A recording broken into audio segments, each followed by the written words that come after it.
everybody, this is Jack Power from Baseball Nostalgia 1869, and today I'm going to be going over why I love the game of baseball, my influences, and why I got into the game, and lastly, my favorite moments from at the ballpark, listening to the games on the radio, or on TV.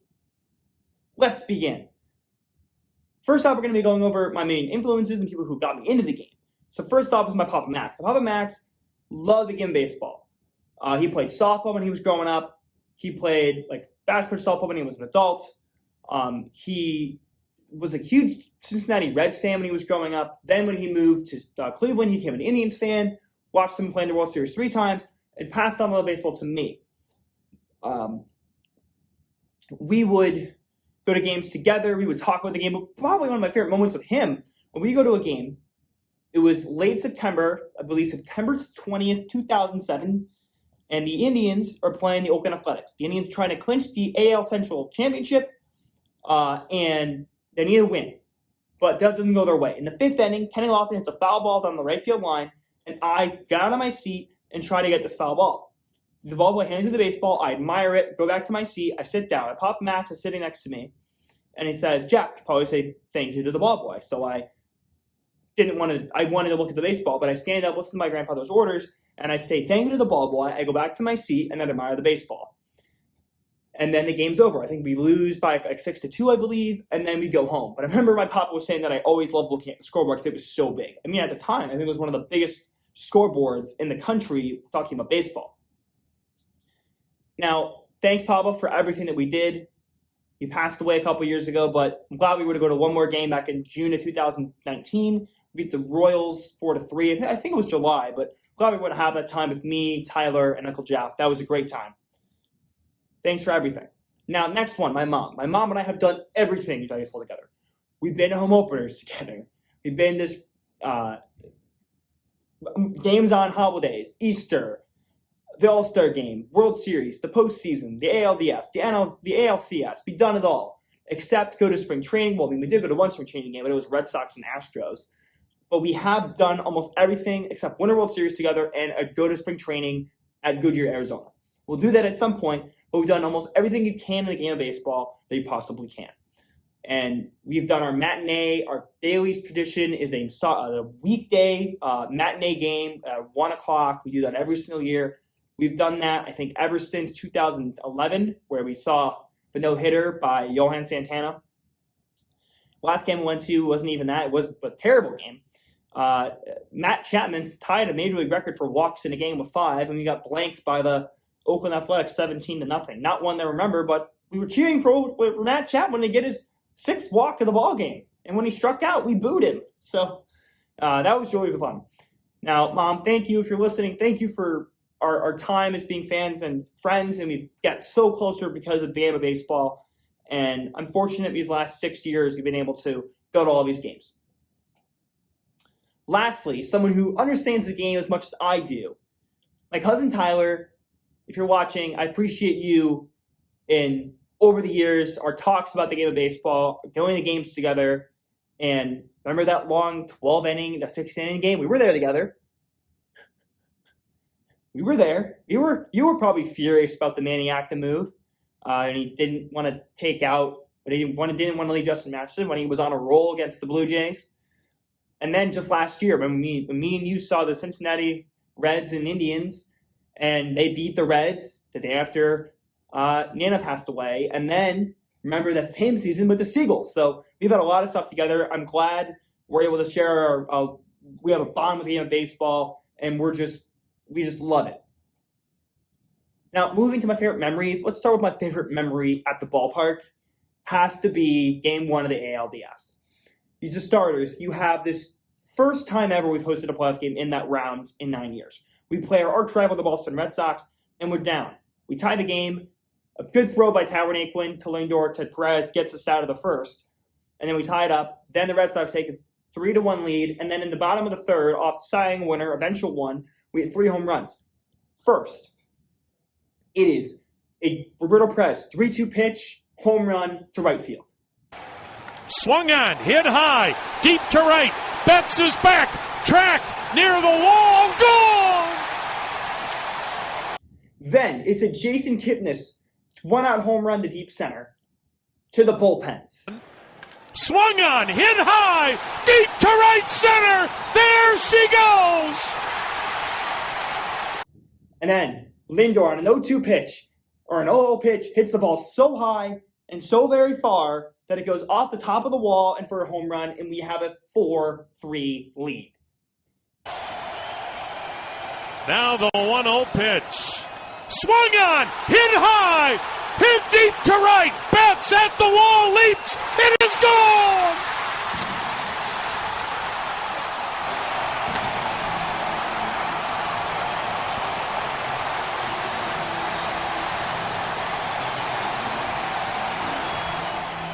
A mob scene in the Indians' third base dugout.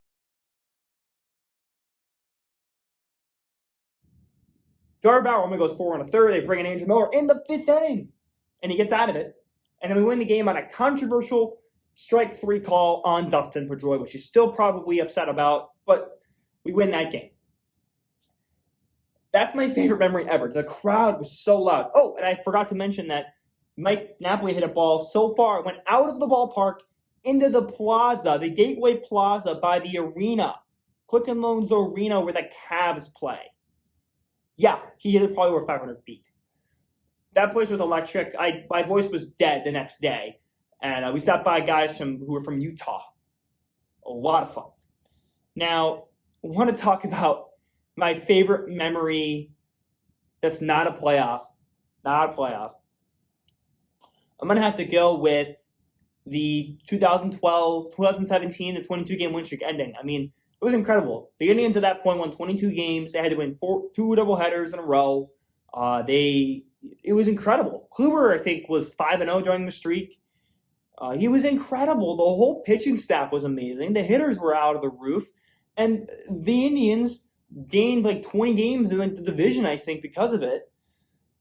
It was incredible. The pitching staff was amazing. And for that to end with me being in attendance is something I'll never forget. When we lost the game to the Royals 4-3, yes, was it sad?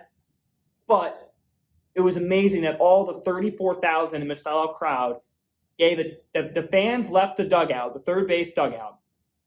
The players did, and they tipped their cap to the fans, and the fans gave them a round of applause. And it was amazing. It was like a playoff game in mid-September. Now, going to my favorite playoff game, let's talk about my least favorite playoff game. This is going to be tough. So, I have crutches because I broke my stress fracture in my tibia. So, I have crutches.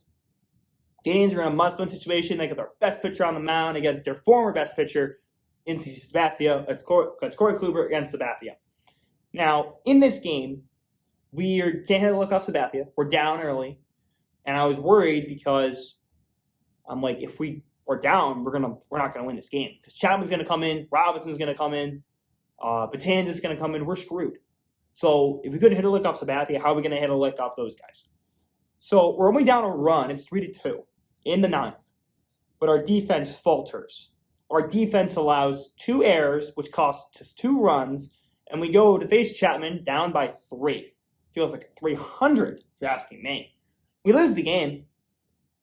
And when they struck out the last guy, a pin dropped in that stadium, and it was just dead silent. And they'll do it. The New York Yankees have survived. Everyone thought the team was World Series or bust. There were articles written during that year, at the point of that season, where did the Indians peak too early? Is the win streak going to be lessened because of the fact that they didn't win the World Series? I disagree with all of that. That team will go down in history, but it's so hard to have that historic stretch and win a championship at the same time.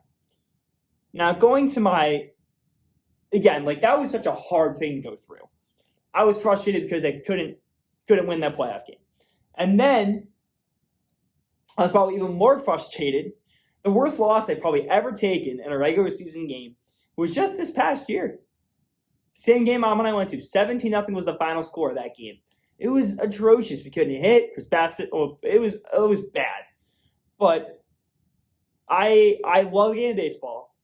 And I think that my favorite calls Favorite calls. Remember my favorite calls here? Tom Hamilton's suicide squeeze call in Game 3 of the ALCS. Situation.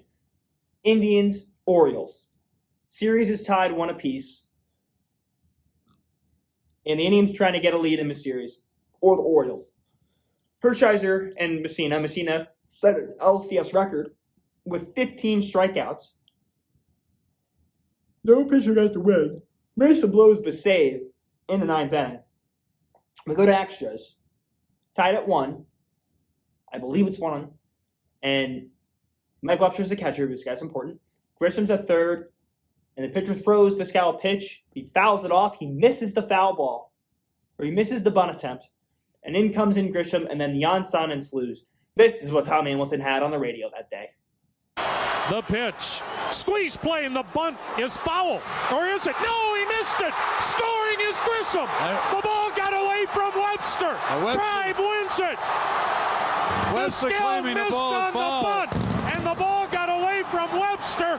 Grisham kept coming, and the Indians have won in the most unlikely fashion you could ever imagine. And the manager, Davey Johnson, is out. He's arguing the ball was fouled off. He wants the home plate umpire to check with somebody else. The Indians are heading to their dugout. Myers is chasing John Hirschbeck to the backstop. This game is over. The Indians have won it on a missed suicide squeeze. But I'll guarantee you, folks, you never go to spring training and practice a missed suicide squeeze bunt. Probably one of my favorite calls that's not a Guardians one has to be Vin Scully in the 1988 World Series. It's Game 1. The Dodgers, I think, are down 4-3. It's the 9th inning against the best closer of that year. I think he won the Royalist Relief that year. Dennis Eckersley's on the mound. And the MVP of the National League, Kirk Gibson, has no legs. I mean, he does have 2 legs, but he's literally on no legs because his knees are so bad. And he hits a pitch to right field, one of the most improbable home runs you'll ever see, and this is what he has to say on the call. Sachs waiting on deck, but the game right now is at the plate. High fly ball into right field. She is gone.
In a year that has been so improbable, the impossible has happened.